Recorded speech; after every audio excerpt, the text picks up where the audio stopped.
Yaani imani inatengeneza maisha ya kesho. Imani haitengenezi maisha ya hapo. Imani inatengeneza maisha ya kesho. Kwa kadiri unavyoendelea kuishi na watu, ndipo unapoendelea kutengeneza jaribu lako wewe.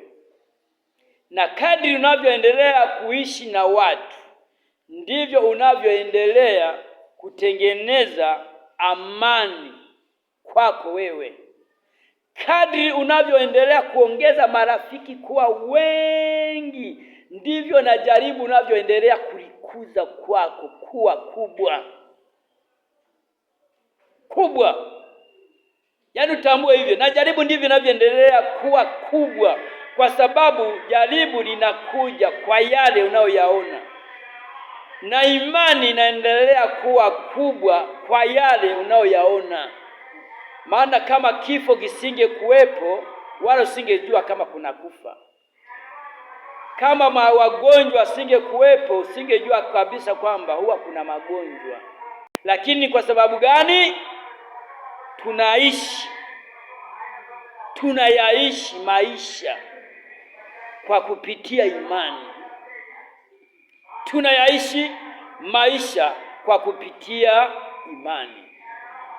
Unaweza ukaishi maisha yako, alafu mtu akayahurumia maisha yako, akakutoa katika ile shida uliyokuwa nayo, mpaka ukashangaa. Nimehubiri ndani ya miaka 30, sijawahi kuona hata mmoja wa kusema 500 yapo. Vyombo vya habari umehubiri, kujirusha kwenye mitandao umejirusha, umeenda kila kona unakojua umekwenda, lakini Mungu akaendelea kuangalia unavyomhitaji yeye.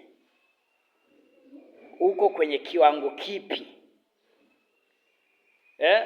Uko kwenye kiwango kipi?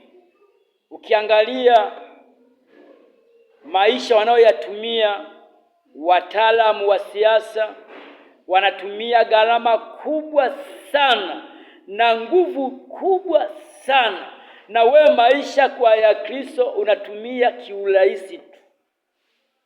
Yaani unataka kiunyonge, alafu unataka kwamba Mungu amuingie mtu akuonee huruma wewe, akusaidie. Hebu angalia walioko kwenye ulimwengu wa siasa, gharama wanaoitumia. Anawekwa ndani mpaka miaka 6, 7, kirudi anaendelea vile vile. Nakwambia mimi msimamo wangu uko pale.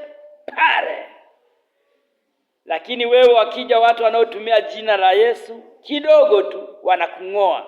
Unaenda kutumia maji, unaenda kutumia mafuta, unaona kama vile ulikuwa umechelewa, kule ulikokumeenda. Imani ni ya kwako wewe na maisha yako na maisha ya baadaye ya kwako. Hiyo ndio imani ulionayo.